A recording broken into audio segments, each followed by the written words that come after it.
एक समर्पण ऐसा भी। माँ, मैं ज़रूरी काम से बाहर जा रहा हूँ, 8 दिन में वापस आ जाऊँगा। मीना देवी ने कहा, कैसी बातें कर रहे हो कृष्णा? यहाँ तुम्हारे बाबूजी की ऐसी हालत है, क्या वो काम तुम्हारे बाबूजी से बढ़कर है? 15 दिनों से अस्पताल में है, पता नहीं कब किस चीज़ की ज़रूरत पड़ जाए, और 2 दिनों से तो वे ज़्यादा परेशान हैं। ऐसे में तुम्हारा जाना मुझे ठीक नहीं लग रहा। माँ, यहाँ बाबूजी की देखभाल के लिए अमन भैया और सुमित भैया है ना, और फिर 8 दिनों में तो मैं आ ही जाऊँगा। माँ, बाबूजी से बढ़कर तो मेरे लिए कुछ भी नहीं है, मगर वो काम भी बहुत ज़रूरी है। तुम्हें जाना है तो जाओ, पर मैं तुम्हें इजाज़त नहीं दूँगी। मुझे जाना होगा माँ। बिस्तर पर लेटे हुए रामेश्वर जी ने कहा, अगर जाना ज़रूरी है तो जाओ बेटा।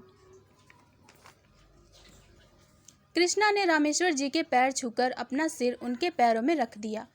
नजरें उठाकर उनके चेहरे को देखा। उसकी आंखों की नमी को रामेश्वर जी ने महसूस किया। उठते नहीं बन रहा था, इशारे से उसे अपने पास बुलाया, उसके सिर पर हाथ रखा और धीरे से कहा, बेटा खुश रहो। कृष्णा ने मीना देवी के पैर छुए, पर उन्होंने आशीर्वाद नहीं दिया।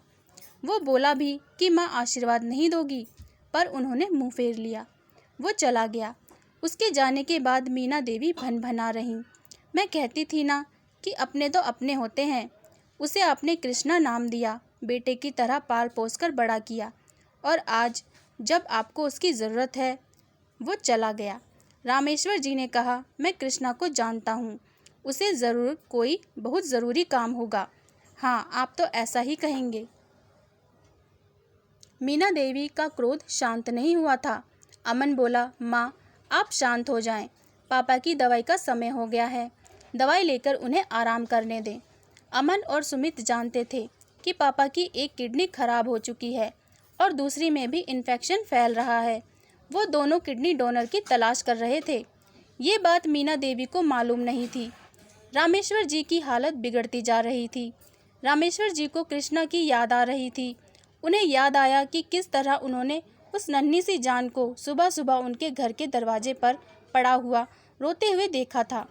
कितनी कोशिश की उसके माता पिता को ढूंढने की, पुलिस की मदद भी ली, पर जब उसके माता पिता नहीं मिले तो उसे विधिवत गोद ले लिया। उसका गोरा रंग और घुंघराले बाल, उसकी बड़ी बड़ी आंखें देखकर रामेश्वर जी अपने सारे दुख दर्द भूल जाते थे। बड़े प्यार से उसका नाम कृष्णा रखा था। आज अपनी तकलीफ में उन्हें उसकी बहुत याद आ रही थी। मीना देवी उसे गोद लेने के पक्ष में नहीं थी। वह कहती, मेरे पहले से ही 2 लड़के हैं, इसे गोद लेने की क्या ज़रूरत है। रामेश्वर जी की इच्छा को देखते हुए मीना देवी ने भी बेमन से स्वीकृति दे दी थी। रामेश्वर जी ने घर में सबसे कह दिया था कि इस बच्चे को कभी इस बात का एहसास मत होने देना कि वो हमारा सगा बेटा नहीं है। अमन और सुमित की तरह ही वो भी इस घर का बच्चा है।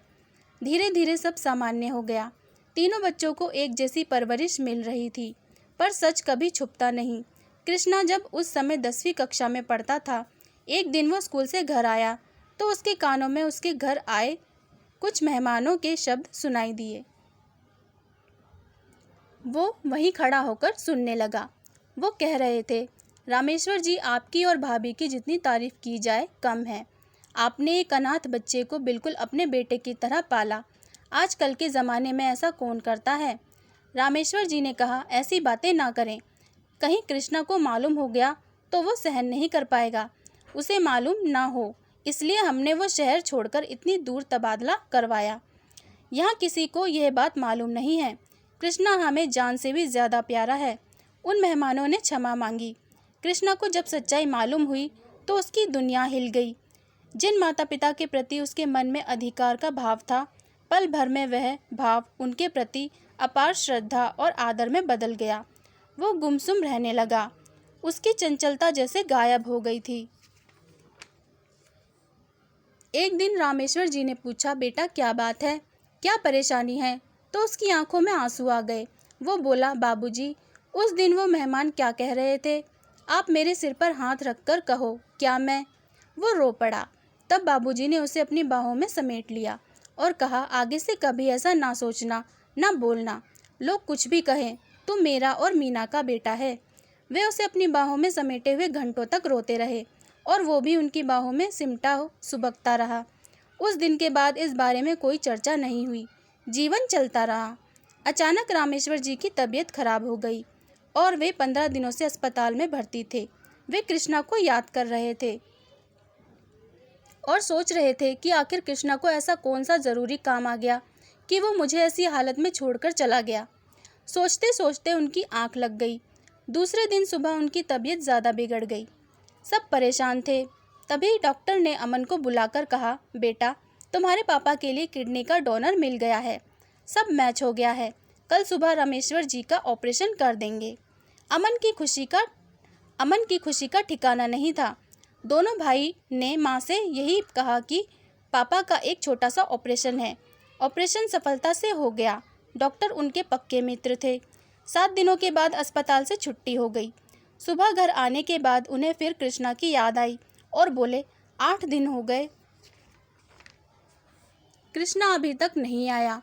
मीना देवी के चेहरे पर कुछ नाराज़गी के भाव थे। वे कुछ नहीं बोली। वे फिर बोले, कृष्णा नहीं आया, किसी मुसीबत में तो नहीं है? मीना देवी फिर भी कुछ नहीं बोली। शाम को डॉक्टर साहब घर पर तबीयत पूछने आए और कहा, अब कोई चिंता ना करे, समय पर खाना पीना और दवाई लेते रहें।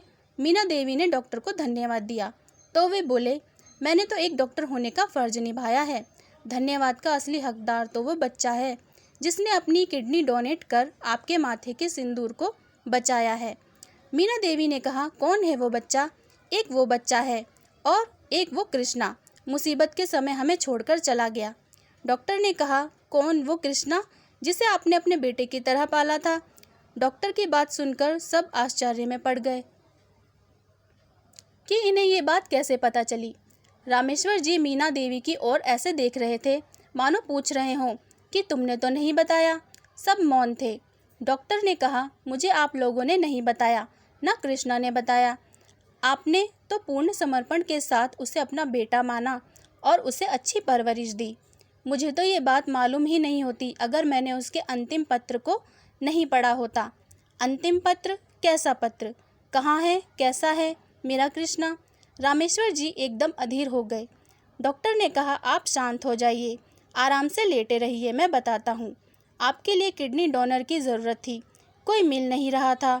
ये बात सिर्फ अमन सुमित को मालूम थी। जब ये बात कृष्णा को पता चली तो वो मेरे पीछे पड़ गया। मैंने उसे बहुत समझाया और बोला भी कि बेटा, इसमें तुम्हारी जान भी जा सकती है, पर वो नहीं माना। इधर तुम्हारी हालत बहुत बिगड़ गई थी। मुझे कुछ नहीं सूझा। किस्मत से सारे मैच भी मिल गए थे। मुझे उम्मीद थी कि मैं कृष्णा को कुछ नहीं होने दूंगा। ऑपरेशन अच्छा रहा, उसकी तबीयत भी ठीक हो गई थी, पर कल रात को अचानक उसके दिल की धड़कन बढ़ गई। हम संभालते उसके पहले ही वे बंद हो गई। अब वो इस दुनिया में नहीं है। उसके सिरहाने रखा ये पत्र मुझे मिला। डॉक्टर साहब की बातें सुनकर सब सन्न रह गए। मीना देवी ने खत पढ़ा, मुझे जीवन देने वाले मेरे माता पिता के चरणों में नमन। अगर आपने मुझे सहारा नहीं दिया होता तो मैं पता नहीं कहाँ होता। बाबूजी, आपकी ऐसी हालत देखी नहीं जाती। जीवन में पहली बार आपको बिना बताए कोई निर्णय लिया है। बाबूजी, आपका आशीर्वाद मिला। माँ मुझसे नाराज़ है। उनका नाराज़ होना स्वाभाविक है। उनके आशीर्वाद के बिना ये कदम उठाया है। जीवन रहा तो उनकी सारी शिकायत दूर कर दूंगा और जीवन भर आप दोनों की सेवा करूंगा। और अगर मर गया तो मेरी तरफ से ये छोटा सा समर्पण है बाबूजी, इसे स्वीकार करना।